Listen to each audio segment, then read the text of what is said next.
नमो नारायणाय नमः। जय श्री हरि। आप सभी को सटतीला एकादशी की हार्दिक शुभकामनाएं। आज सुनेंगे सटतीला एकादशी व्रत कथा और उसके महात्म्य के बारे में जानेंगे। कथा शुरू करने से पहले इस वीडियो को लाइक करके कमेंट बॉक्स में लक्ष्मी नारायण की जय अवश्य लिखें। भगवान विष्णु और माता लक्ष्मी की कृपा सदा सर्वदा आप सभी पर बनी रहे।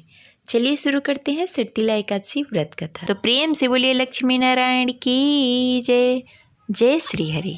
एक बार की बात है, धर्मराज युधिष्ठिर ने भगवान श्री कृष्ण से पूछा, हे जगत पिता जगदीश्वर, हे भगवान श्री कृष्ण, माघ मास की कृष्ण पक्ष में आने वाली एकादशी को कौन से नाम से बुलाया जाता है?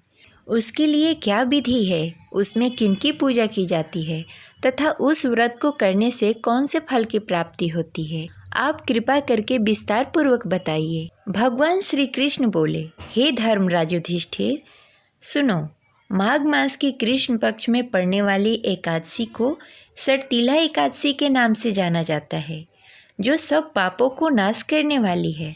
इस एकादशी को पाप हरणी एकादशी के नाम से भी जाना जाता है। अब तुम सटतीला की पाप हरणी कथा सुनो, जिसे मुनि श्रेष्ठ पुलस्त जी ने दाल्भय से कहा था। एक समय की बात है, दाल्भय ऋषि ने पुलस्त ऋषि से पूछा कि हे महाराज, पृथ्वी लोक में मनुष्य ब्रह्म हत्या महापाप करते हैं, पराये धन की चोरी तथा दूसरे की उन्नति देखकर ईर्ष्या करते हैं, साथ ही अनेक प्रकार के व्यसनों से फंसे रहते हैं, फिर भी उनको नरक प्राप्त नहीं होता। उनका क्या कारण है? वे न जाने कौन सा दान पुण्य करते हैं जिससे उनके पाप नष्ट हो जाते हैं। यह सब कृपा करके आप कहिए। पुलस्त मुनि कहने लगे, हे महाभाव, आपने मुझसे अत्यंत गंभीर प्रश्न पूछा है। इससे संसार के जीवों का अत्यंत भला होगा। इस भेद को ब्रह्मा, विष्णु, रुद्र तथा इंद्र आदि भी नहीं जानते, परंतु मैं आपको यह गुप्त तत्व अवश्य बताऊंगा। उन्होंने कहा कि माघ मास लगते ही मनुष्य को स्नान आदि करके शुद्ध रहना चाहिए। इंद्रियों को वश में कर काम, क्रोध, लोभ, मोह, अहंकार, ईर्ष्या तथा द्वेष आदि का त्याग कर देना चाहिए। भगवान का स्मरण करना चाहिए। पुष्य नक्षत्र में गोबर, कपास, तिल मिलाकर इसके कंडे बनाना चाहिए। उस कंडे से 108 बार हवन करना चाहिए। उस दिन मूल नक्षत्र हो और एकादशी तिथि हो तो अच्छे पुण्य देने वाली नियमों का ग्रहण करें। स्नान आदि नित्य क्रिया से निवृत्त होकर सब देवताओं के देव श्री भगवान का पूजन करें और एकादशी व्रत का धारण करें। रात्रि को जागरण करना चाहिए। इसके दूसरे दिन धूप, दीप, नैवेद्य आदि से भगवान का पूजन करके खिचड़ी का भोग लगाएं। तत्पश्चात पेठा, नारियल, सीताफल या सुपारी का अर्घ देकर स्तुति करनी चाहिए। भगवान से प्रार्थना करें, हे भगवान, आप दिनों को शरण देने वाले हैं, इस संसार में फंसे हुए लोगों का उद्धार करने वाले हैं।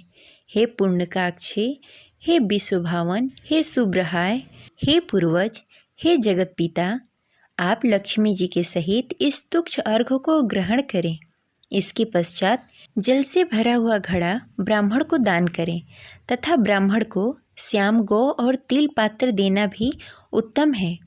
तिल स्नान और तिल भोजन दोनों ही श्रेष्ठ हैं। इस प्रकार जो मनुष्य जितने तिलों का दान करता है उतने ही 1000 वर्ष तक स्वर्ग में वास करता है। तिल का स्नान, तिल का उबटन, तिल का हवन, तिल का तर्पण, तिल का भोजन तथा तिलों का दान, ये तिल 6 प्रकार के हैं।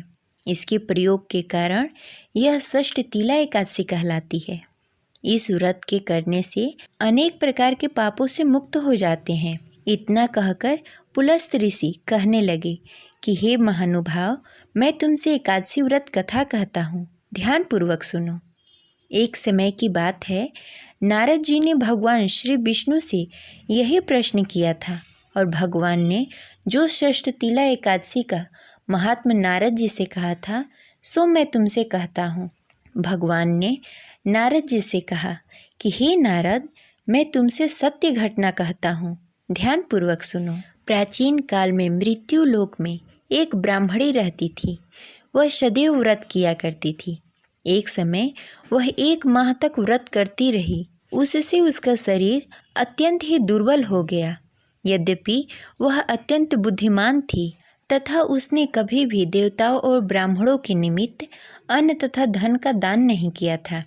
इससे मैंने सोचा कि ब्राह्मणी के व्रत आदि से अपना शरीर शुद्ध कर लिया है, अब इसे विष्णु लोक तो मिल ही जाएगा, परंतु इसने कभी अन्न का दान नहीं किया, इससे इसकी तृप्ति होना कठिन है। भगवान ने आगे कहा, ऐसा सोचकर मैं भिखारी के वेश में मृत्यु लोक में उस ब्राह्मणी के पास गया और उससे भिक्षा मांगी। वह ब्राह्मणी बोली, महाराज किस लिए आए हो? मैंने कहा, मुझे भिक्षा चाहिए। इस पर उसने मिट्टी का ढेला मेरे भिक्षा पात्र में डाल दिया। मैं उसे लेकर स्वर्ग में लौट आया। कुछ समय बाद ब्राह्मणी भी शरीर त्याग कर स्वर्ग में आ गई। उस ब्राह्मणी को मिट्टी का दान करने से स्वर्ण में सुंदर महल मिला, परंतु उसने अपने घर को अनादि सब सामग्री से शून्य पाया। घबराकर वह मेरे पास आई और कहने लगी कि हे भगवान, मैंने अनेक व्रत आदि से आपकी पूजा की, अनादि सब वस्तुओं से शून्य है, इसका क्या कारण है? इस पर मैंने कहा, पहले तुम अपने घर जाओ, देव स्त्रियाँ आएंगी तुम्हें देखने के लिए। पहले उनसे षटतिला एकादशी का पुण्य और विधि सुन लो, तब द्वार खोलना। मेरे ऐसे वचन सुनकर वह अपने घर गई।